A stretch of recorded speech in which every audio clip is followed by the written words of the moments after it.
추석 명절 연휴 잘 보내고 계십니까? 예. 여러분 추석하면 생각나는 것 어떤 것이 떠오르십니까? 예, 추석하면은 대표적으로 떠오르는 것 생각나는 것이 보름달. 보름달 보셨어요? 예. 제가 추석날은 보름달을 못 봤는데 어제 새벽에 저희 동생들을 역에 이렇게 태워주면서 보름달이 아주 그냥 밝고 크게 이렇게 떠 있는 이 보름달을 이렇게 보았습니다. 여러분 추석하면 또 생각나는 거 떠오르는 것 또 뭐가 있습니까? 예, 송편 많이 드셨어요? 저는 이번에 송편 못 먹었어요. 예, 저희 집은 이번에 송편 하는 것을 까먹었어요. 추석에 송편을 먹어야 되는데 혹시 남은 거 있으면 좀 갖다 주세요. 예, 이 추석하면 우리가 송편을 꼭 먹게 되는데 오늘 본문에도 이 떡에 대한 이야기가 나오고 있습니다. 다윗은 사울이 자신을 죽이려고 하니까 이곳저곳을 이렇게 방황하면서 도망 다니는 그 모습을 우리가 계속적으로 살펴보고 있습니다. 이 도망하던 중에 이제는 노비라는 곳으로 이렇게 다윗이 도망쳐 옵니다. 여러분 이 노베는 어떤 곳이 있었습니까? 성소가 있었습니다. 이 성소에 찾아가서 이 제사장 아히멜렉에게 이 먹을 것을 이렇게 요구하는 그 모습을 이렇게 보여줍니다.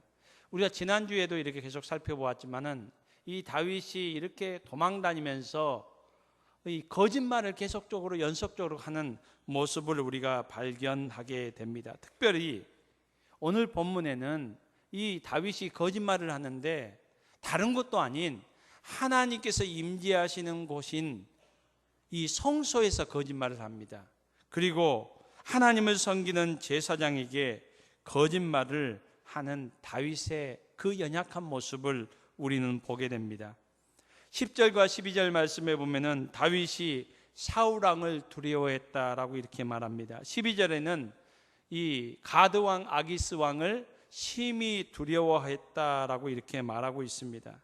여러분 이 다윗 하면 우리가 이 골리앗 앞에서 너는 칼과 단창으로 나오지만은 나는 만군의 여호와의 이름으로 너 앞에 나간다 라고 믿음의 용장이었던 당당했던 이 다윗의 그 믿음의 모습은 온데간데없고 인생의 위기, 죽음의 공포, 그 죽음의 두려움 앞에서 그 어쩔 줄 모르고 거짓말하는 한없이 작아지며 나약해지는 다윗의 모습을 오늘 성경은 우리에게 말씀해주고 있습니다. 여러분 다윗 하면은 오늘 본문의 모습은 너무나도 낯설고 어색한 모습인 것 같습니다.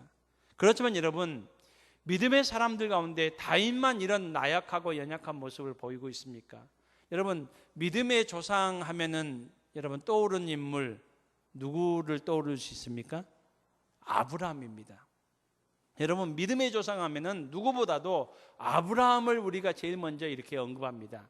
이 아브라함 여러분 창세기 12장에 보면은 이 아브라함이 하나님께서 이 본토 친척 아비집을 떠나서 여러분 목적지를 먼저 말씀하시지 않고 이 히브리서에 보면은 믿음장에 보면은 갈 바를 알지 못하고 그냥 목적지를 말씀하시지 않고 아브라함에게 고향 땅을 떠나라고 이거 말씀하셨습니다.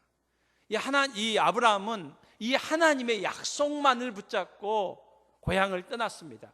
그리고 드디어 이 가나안 땅 하나님께서 약속하신 가나안 땅에 들어와서 살게 됩니다.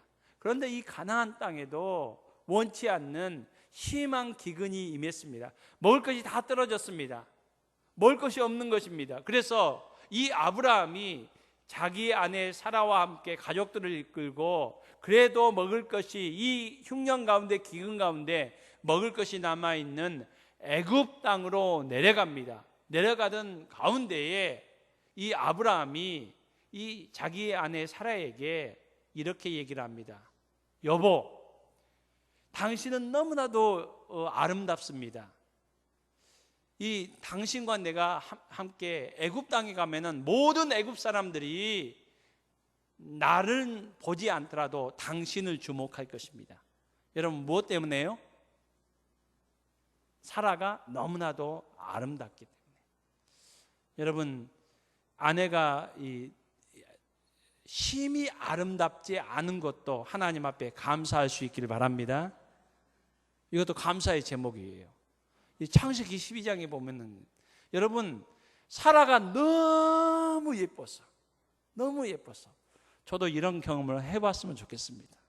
이런 고민하면 아내가 밖에 나가면은 또 늦게 좀 시간이 늦었는데 안 들어오면은 걱정이 되고 염려가 되고 불안하고 그래서 전화하고 저는 이렇게 하지를 않습니다. 예. 여러분, 이 아브라함은 아내가 너무 예뻐서 이 걱정이 됩니다. 어떤 걱정입니까? 이 당신이 너무 예뻐서 애굽 사람들이 당신 차지하려고 나를 죽일까 봐 걱정입니다. 그러니까 이렇게 합시다. 지금부터 당신은 아내가 아니고 내 여동생입니다. 그리고 당신은 이제 나한테 여보라고 부르지 말고 뭐라고 부르라고요? 오빠라고 부르라고. 여러분, 그게 창세기 12장에 나오잖아요. 여러분, 이 믿음의 조상 아브라함이 그런 거짓말을 이렇게 시킵니다, 아내에게. 그리고 실제적으로 아브라함이 생각했던 그런 일들이 일어나요. 여러분, 이 사라가 얼마나 예뻤던지 애굽 사람들이 전부 다 이 사라를 주목했다고 했습니다. 그리고 그 소문이 왕궁까지 들어가서 왕궁에서 사라와 아브라함을 데리고 오게 합니다. 그리고 이 애굽 왕 바로가 사라에 관심을 갖습니다. 그렇다면은 아브라함이 내 아내입니다라고 이렇게 얘기를 해야 되는데 이 자기 여동생이라고 이 소개를 합니다. 그래서 이 애굽 왕 바로가 아브라함에게 많은 재물을 줍니다. 많은 재물을 주니까 아브라함은 아무 말도 안 하고 재물 가지고 왕궁에서 나와요. 왜요? 혹시라도 자기 죽일까 봐. 여러분, 그런 연약한 모습, 나약한 모습을 창세기 12장에 아브라함을 보여주고 있고, 오늘 21장 사무엘상 21장에는 혹시 자기가 죽을까 봐 그리고 살아남기 위해서 하나님의 성소에서 그리고 제사장 앞에서 거짓말을 하는 다윗의 그 연약한 모습을 오늘 성경은 우리에게 말씀해 주고 있습니다. 여러분, 성경은 이 모습들을 왜 숨기지 않고 가감없이 우리에게 말씀해 주고 있습니까? 이것을 통해서 우리에게 주시는 하나님의 교훈과 하나님의 말씀은 무엇입니까? 바울 사도는 고린도 교회 성도들에게 고린도전서 10장 12절 말씀에서 한번 따라했으면 좋겠습니다. 그런즉 선줄로 생각하는 자는 넘어질까 조심하라. 여러분, 우리 모두 이 땅에 어느 누구도 온전한 사람은 없습니다. 완전한 사람은 없습니다. 우리도 다윗처럼 아브라함처럼 넘어질 수가 있다는 겁니다. 그러므로 우리가 항상 하나님을 바라볼 수 있는 저와 여러분이 될 수 있기를 바랍니다. 여러분, 내 힘으로 내 믿음으로 사는 것이 아니라 우리는 언제든지 넘어질 수 있는 나약하고 연약한 인생임을 깨닫고 하나님의 은혜와 하나님의 도우심 없이는 살 수 없는 우리 모습을 우리가 인정하며 하나님의 도우심을 바라보며 하나님을 향하여 살아갈 수 있는 저와 여러분의 삶이 될 수 있기를 주님의 이름으로 축복합니다. 여러분, 아브라함의 모습을 통해서 다윗의 이 연약한 모습을 통해서 성경은 이것을 우리에게 교훈해 주고 있습니다. 또한 한 가지 더 다윗의 이 연약한 모습을 통해서 아브라함의 연약한 모습을 통해서 믿음의 선배들의 그 넘어지는 모습을 가감없이 성경은 우리에게 말씀해 주면서 우리에게 주시는 한 가지 교훈이 더 있습니다. 여러분, 그것은 무엇입니까? 여러분, 하나님은 아브라함을 부르셨습니다. 하나님은 다윗을 택하셨습니다. 하나님이 부르시고 하나님이 택하신 그 믿음의 사람들도 그들의 연약함과 그들의 허물 때문에 넘어지지만은 결코 하나님의 구원의 역사는 중단되지 않는다는 겁니다. 하나님은 다윗이 넘어지고 다윗이 실패하지만은 성경은 계속적으로 우리에게 말씀해 줍니다. 하나님의 사랑이 다윗을 다시 일으켜 세우셔서 하나님의 구원의 역사, 하나님의 사랑의 역사는 중단되지 않고 계속 진행됨을 성경은 우리에게 말씀해 주고 있습니다. 사랑하는 성도님 여러분, 우리가 혹시 넘어지고 우리가 혹시 실패하더라도 하나님을 실패하시지 않습니다. 하나님은 우리를 여전히 사랑하시며 실패한 우리를 불쌍히 여기시며 하나님의 사랑이 우리를 다시 일으켜 세우시며 하나님의 구원의 역사는 계속 진행되어짐을 성경은 우리에게 말씀해 주고 있습니다. 이 하나님을 우리가 의지하며 신뢰하며 나가는 우리 모든 월계교회 성도님들 다 될 수 있기를 주님의 이름으로 축복합니다. 다윗은 성소에 가서 제사장 아히멜렉에게 오늘 3절 말씀에 보면은 먹을 것을 요청하고 있습니다. 이 다윗의 이 요구 요청을 들은 이 제사장 아히멜렉은 다윗에게 이런 답변을 합니다. 보통 떡은 없지만은 거룩한 떡은 있다. 여러분, 보통 떡은 무엇이고 거룩한 떡은 무엇일까요? 이 제사장 아히멜렉은 다윗에게 보통 떡은 없는데 거룩한 떡이 있다. 6절 말씀에 보면 이 떡이, 거룩한 떡이 진설병임을 이렇게 소개해 주고 있습니다. 거룩한 떡 진설병을 다윗에게 주어서 먹게 하는 그 모습을 오늘 성경은 우리에게 말씀해 주고 있습니다. 그렇다면 여러분, 아히멜렉이 말하고 있는 다윗에게 주어서 다윗의 그 배고픔 굶주림을 면하게 했던 이 거룩한 떡 진설병은 무엇입니까? 여러분, 이 진설병에 대해서 레위기서 24장 5절로 9절에 보면 하나님께서 진설병의 규례에 대해서 말씀하고 있습니다. 여러분, 진설병은 떡인데 누룩을 넣지 않은 떡입니다. 누룩을 넣지 않았기 때문에 맛은 그렇게 없습니다. 이 진설병, 이 누룩을 넣지 않은 거룩한 떡은 어떤 용도로 사용됐을까요? 하나님께서는 이 레위기서 24장 5절로 9절에서 이렇게 말씀하고 있습니다. 여러분, 성소에 들어가면은 떡상이 있습니다. 떡상이 있는데 이 떡상에 이 진설병 떡을 만들어서 이 진설병을 6개씩 두 줄로 이렇게 놓게 합니다. 6개씩 두 줄이면 몇 개입니까? 6개씩 두 줄입니다.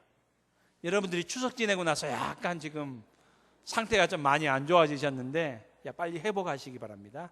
6개씩 두 줄요? 예, 12개입니다. 12개. 진설병 12개를 이 떡상 위에 놓게 합니다. 이 12개는, 떡 12개는 이스라엘 지파 12지파를 상징합니다.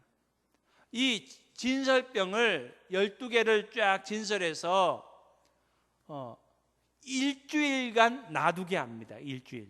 그래서 일주일이 되면 그 일주일이 되는 때가 안식일입니다. 안식일 때마다 교체를 합니다. 이 일주일 동안 진설되었던 이 떡상 위에 있었던 이 거룩한 떡, 진설병을 교체를 합니다. 새로운 안식일에 따끈따끈한 새로운 떡 12개를 진설병을 새로 놓고 이 기존에 일주일 동안 놨던 것을 이렇게 가지고 갑니다. 여러분, 그 내용이 6절 여기 하반절에 나왔습니다. 거기는 진설병 곧 여호와 앞에서 물려낸 떡밖에 없었습니다. 이 떡은 더운 떡을 드리는 날에 물려낸 것이라. 더운 떡이라는 건 뭡니까? 새로 안식일에 따끈따끈한 12개의 진설병을 떡상에 놓으면은 물려낸 떡. 그러니까 일주일 동안 이렇게 진설되었던 그 진설병 12개를 말하고 있습니다. 이 일주일 동안 이 놓아졌던 떡을 교체하면서 이렇게 12개를 가지고 오면은 여러분, 이 떡은 일반 사람은 못 먹습니다. 제사장들만 먹게 되어 있습니다. 이것이 레위기 24장 5절로 9절에 나와 있습니다. 그리고 먹는 장소도 여러분 집에 가져가서 먹을 수가 없어요. 어디에서만 먹을 수 있게 되어 있습니까? 성소에서만 먹을 수 있게 되겠습니다. 성소에서만. 여러분, 지금 이 떡을 제사장 아히멜렉이 누구에게 주었습니까? 다윗이 지금 굶주려서 죽어가는, 너무나 굶주려서 먹을 것이 없어서 죽겠다고 하니까 제사장 아히멜렉이 다윗에게 주었습니다. 여러분, 그렇다면 제가 질문 한 가지 하겠습니다. 여러분, 지금 제사장 아히멜렉이 일주일 동안 진설되었던 그 진설병을 다윗에게 주었습니다.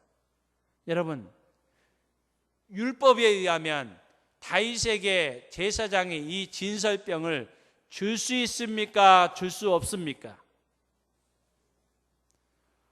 제가 정확하게 열심히 설명을 했는데 이해가 안 되십니까? 진설병 떡은 제사장밖에 못 먹습니다. 어느 누구에도 못 줍니다. 지금 교체된 떡이라 하더라도 교체된 떡은, 진설된 떡은 일주일 동안 제사장도 못 먹고, 그렇지만은 교체된 떡은 제사장들만 먹을 수 있습니다. 성소에서. 다시 한번 묻겠습니다. 이 떡을 다윗에게 줬습니다. 이 제사장 아히멜렉이 율법을 어긴 겁니까? 어기지 않은 겁니까? 어긴 거예요. 잘못한 거예요. 율법을 범한 거예요. 다윗에게 줘서는 안 되는 떡을 준 것입니다.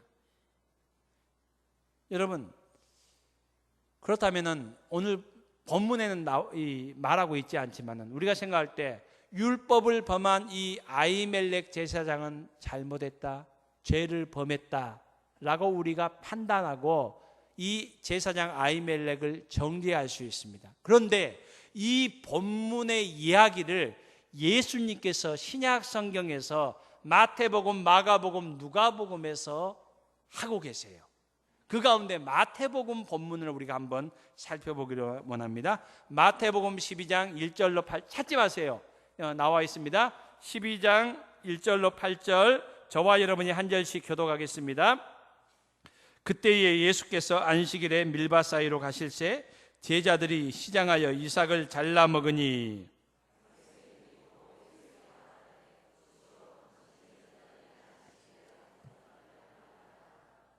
지금 이 말은 율법을 범했다는 겁니다.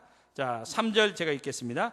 예수께서 이르시되, 이 율법을 범했다는 바리새인과 서기관들의 그 비난에 대해서 예수님께서 말씀하시면서 오늘 우리가 읽었던 사무엘상 21장 제사장 아히멜렉이 다윗에게 주었던 진설병 떡을 주었던 그 이야기를 거론합니다. 예수께서 이르시되 다윗이 자기와 그 함께한 자들이 시장할 때에 한 일을 잃지 못하였느냐.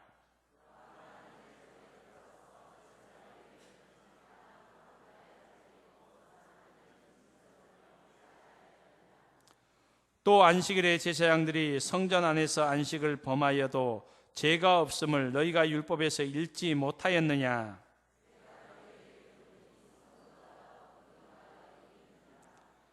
나는 자비를 원하고 제사를 원하지 아니하노라 하신 뜻을 너희가 알았더라면 무죄한 자를 정죄하지 아니하였으리라. 아멘. 여러분, 지금 오늘 본문에서 예수님께서 제사장 아히멜렉이 잘못했다고 말씀하고 있습니까? 아닙니다. 오늘 예수님께서 분명히 율법에 보면은 레위기 24장에 보면은 제사장 아히멜렉이 율법을 범했어요. 잘못했어요. 오늘 본문에 예수님께서 이 사건을 얘기하면서 다윗과 그와 함께한 사람들이 먹지 말아야 될 떡을 먹었다라고 이렇게 얘기해요.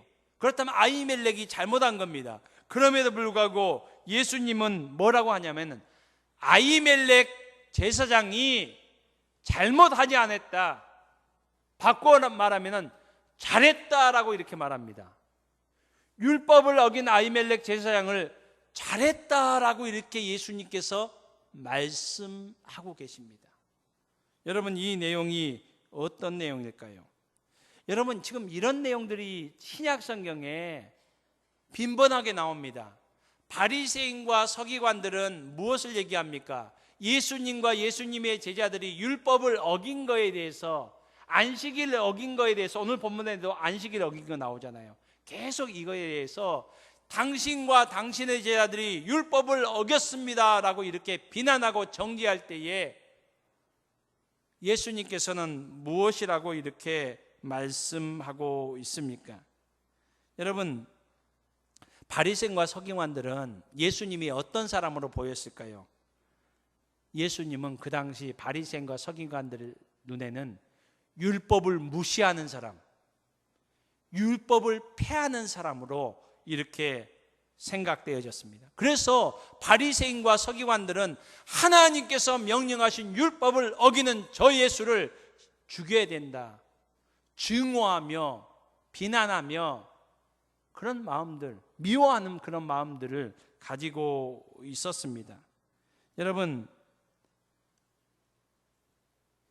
그런데 예수님께서 마태복음 5장 17절에서 이렇게 말씀하십니다. 내가 율법이나 선지자를 폐하러 온 줄로 생각하지 말라. 왜냐하면 바리새인과 서기관들은 이런 생각을 가지고 있었습니다. 여기서 율법이나 선지자, 여기 선지자들을 말하는 거 아닙니다. 선지자, 율법이나 선지자에서 선지자는 선지자들이 쓴 책을 말합니다. 그러니까 여기서 예수님께서 말하는 율법이나 선지자는 구약 성경 전체를 얘기하는 겁니다. 구약 성경을 피하는 사람으로 생각하지 말라는 겁니다. 예수님은 그런 사람이 아니라는 겁니다. 오히려 예수님은 이렇게 말씀하십니다. 피하러 온 것이 아니요 완전하게 하려 함이라. 이 완전하게 한다라는 말은 문자적인 의미는 가득 채운다는 말입니다. 가득 채운다는 말입니다. 지금 예수님께서 이렇게 말씀하시는 것은 무엇인가 하니까 예수님께서 바리새인과 서기관들에게 이렇게 얘기하십니다.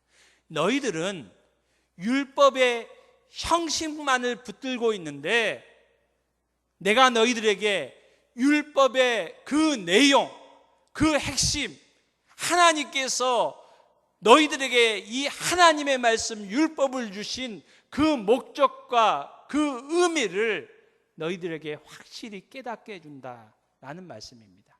이것이 율법을 완전케 하신다는 겁니다.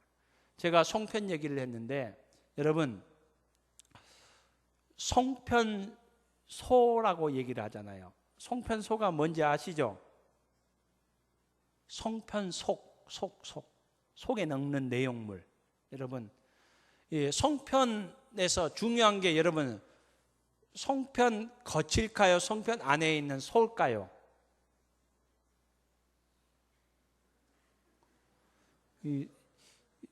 제가 생각에는 안에가 중요하지 않아요? 찐빵에서 중요한 것은 안에 있는 앙꼬잖아요. 앙꼬가 없으면 찐빵 아니잖아요. 예. 송편에 속을 무엇을 넣느냐가 참 중요하잖아요. 근데 지금 바리새인과 서기관들은 찐빵에 앙꼬가 없어요. 송편에 이 송편 속이 없어요. 율법의 형식은 붙잡는데 하나님께서 이 율법을 주신 이 율법의 내용을 그들은 깨닫지 못하고 있다는 겁니다. 율법의 내용은, 율법의 핵심은 그들의 삶 가운데 온데간데 없다는 겁니다. 그래서 이 성경은 예수님에 대해서 이렇게 말씀합니다. 바울 사도가 갈라디아서 3장 24절에서 율법이 우리를 그리스도께 인도하는 초등교사다. 이전 성경에는 몽학 선생이라고 했는데, 율법이 우리를 예수님께 인도하는 몽학 선생, 초등교사와 같다라고 이렇게 말씀했습니다. 제가 좀 이것을 좀 비유를 들어서 좀 쉽게 설명을 좀 드리겠습니다. 제가 오늘 예배를 마치고 이렇게 길을 가다가 예쁜 아가씨가 지나가는데, 저희 아내하고 가다가 예쁜 아가씨가 지나가는데 제가 보겠습니까? 안 보겠습니까? 예? 예? 본다고 한 사람은 누굽니까? 예. 봐서는 안 되는데 봤다면 큰일 나죠. 갑자기 나도 모르게 시선이 가가지고 발을 헛디뎠어요. 다리가 부러졌어요. 예. 잘 됐죠. 그래야죠. 예. 아내하고 갔는데 딴 여자 보면 그렇게 돼야 됩니다. 예. 여러분, 그렇게 되면 여러분 어떻게 해야 됩니까? 저희 아내가 어떻게 하겠습니까? 딴 여자 봐 하면서 그냥 가면 안 되죠. 남편인데. 어떻게 합니까? 전화를 하잖아요. 어디에? 119. 예. 제가 이렇게 설명드리는 것은 여러분들 꼭 이렇게 이런 일이 안 일어나야지만은 혹시라도 이런 일이 나면 119 전화를 해야 됩니다. 119를 전화하면 구급대원들이 와서 응급 조치를 합니다. 부러진 다리를 고정을 시키고 붕대를 부목을 대다든지 이렇게 합니다. 여러분, 그것으로 끝납니까? 응급 조치한 다음에 이제 집에 가도 됩니까?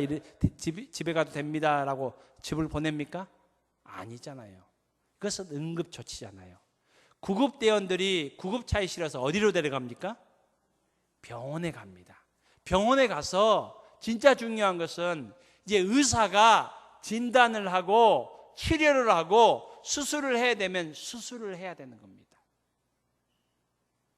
그런데 만약에 응급 조치만 하면 끝내면 안 되잖아요.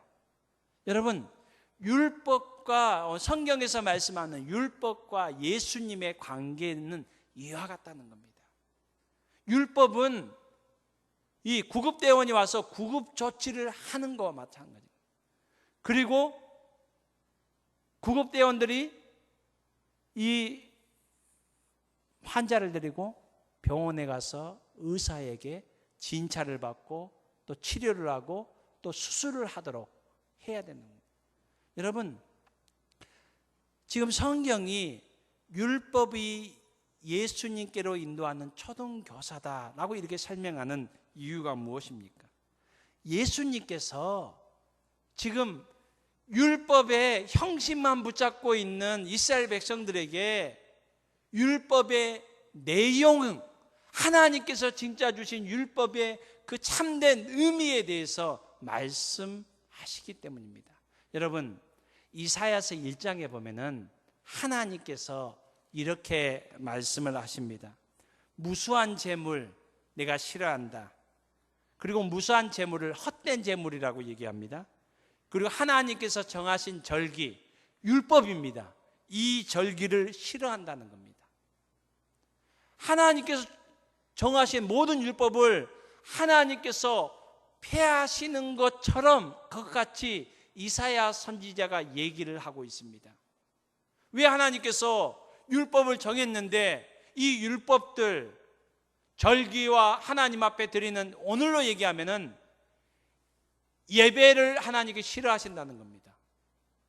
교회의 문을 하나님께 닫으시겠다는 겁니다. 하나님 앞에 가지고 나오는 헌금을 하나님께서 미워한다는, 가증스럽게 생각하신다는 겁니다. 여러분, 왜 그렇습니까? 율법의 형식은 있지만은 그 내용을 상실해 버렸기 때문입니다. 그래서 예수님께서는 하나님께서 우리에게 주신 그 율법의 내용, 그 정신을 다시 한번 말씀하십니다. 그래서 요한복음 13장 34절 말씀에서 새 계명을 너희에게 주노니, 여러분, 하나님께서 이미 주셨던 계명 말고 다른 계명요, 이거 얘기하시지 않습니다. 새 계명이라는 이걸 얘기해요. 율법의 형식이 아니라 율법의 내용을, 율법의 핵심을 얘기하고 있습니다. 무엇을 말합니까? 새 계명을 너희에게 주노니 서로 사랑하라. 내가 너희를 사랑한 것 같이 너희도 서로 사랑하라. 여러분, 율법 중에 가장 기초적인 거, 핵심적인 거, 십계명, 1계명에서 10계명, 이 10계명의 요약을 하면 어떻게 됩니까? 예수님께서 요약을 하셨죠. 하나님 사랑, 이웃 사랑입니다. 사랑입니다. 하나님을 사랑하는데 형식만 있고 하나님을 사랑하는 행동을 하는데 그 마음 중심은 사랑이 없어요. 이웃을 사랑하기 위해서 구제헌금은 하는데 정작 마음 속에는 사랑하는 마음이 없어요. 여러분, 지금 서기관과 바리새인들이 하나님께서 말씀하신 율법을 어겼네라는 그 말은 하고 있는데, 율법을 가지고 이렇게 판단을 하고 있는데 그들의 마음 중심에는 어떤 마음입니까? 증오하고 미워하고 시기하는 마음이지, 하나님을 사랑하는 마음, 이웃을 사랑하는 마음은 다 없어졌다는 겁니다. 그래서 오늘 예수님께서 마태복음 12장 7절 말씀에서 이렇게 말씀하십니다. 한번 따라했으면 좋겠습니다. 나는 자비를 원하고 제사를 원치 아니하니라. 여기서 제사는 율법을 말합니다. 여러분, 하나님께 율법을 폐한다는 겁니까? 예수님도 율법을 폐한다고 하지 않으셨습니다. 여기서 예수님께서 나는 자비를 원하고 하나님의 긍휼, 하나님의 사랑을 말씀합니다. 제사를 원치 않는다는 것은 율법의 형식적인 그 모습을 원하지 않는 겁니다. 하나님께서 말씀하신 그 사랑이 상실된 율법의 형식만 있는 그 예배의 모습, 헌금 생활, 그 모든 거 하나님께서 싫어하시고 예수님께서도 원하시지 않는다는 겁니다. 여러분, 아히멜렉이 율법을 범했습니다. 그렇지만 지금 예수님께서는 무엇을 얘기하십니까? 아히멜렉이 율법을 몰라서 범했습니까? 알면서도, 줘서는 안 된다는 것을 알면서도 아히멜렉이 줄 수밖에 없었던 이유가 무엇입니까? 아히멜렉 마음속에 그 다윗이 그 떡을 먹지 않으면 죽을 수밖에 없는, 먹을 것이 없는, 굶주려 죽어가는 그 불쌍한, 그 사랑하는 마음, 긍휼히 여기는 마음, 그 마음이 있었다는 겁니다. 율법을 어겼다는 것을 안 하겠다고 얘기하는 것이 아니라, 아히멜렉이 그럼에도 불구하고 그 마음속에는 한 사람을 사랑하는, 불쌍히 여기는 그 사랑하는 마음이 있었다는 겁니다. 사랑하는 성도 여러분, 오늘 우리의 예배 가운데 하나님을 사랑하는 그 마음 중심 있습니까? 교회를 섬기고 또 이웃을 섬기는 그 모습 가운데, 우리의 섬김 가운데 이웃을 사랑하는 그 사랑의 마음 있습니까? 만약에 이 사랑이 상실된 채 형식, 주일 됐으니까 그냥 예배드리러 나오고 그냥 헌금하고 그런 모습으로 우리 전락되어 있다면은 오늘 주님께서 우리에게 동일하게 말씀하십니다. 나는 자비를 원하고 제사를 원치 아니하노라. 사랑하는 성도 여러분, 자비를 원하시는 하나님, 사랑을 원하시는 하나님, 율법의 그 내용을 원하시는 하나님, 하나님께서 우리에게 율법을 주신 목적은 우리를 사랑하시기 때문입니다. 여러분, 이 사랑의 마음을 다시 회복할 수 있는 저와 여러분이 될 수 있기를 주님의 이름으로 축복합니다. 우리가 하나님 앞에 나오는 이 예배 자리에 하나님을 사랑하는 마음을 가지고 나올 수 있기를 바랍니다. 그리고 우리가 예배드리고 나서 우리의 가정에 가서 또 우리의 삶의 현장에서 이웃을 사랑하는 그 마음 우리가 잃어버리지 않기를 원합니다. 다시 회복할 수 있기를 바랍니다. 그럴 때에 하나님의 은혜가, 하나님의 축복이 우리의 삶 가운데 다시 풍성하게 임할 줄로 믿습니다. 이 은혜가 우리의 삶 가운데 다시 회복되어질 수 있기를 주님의 이름으로 축복합니다. 우리 찬송가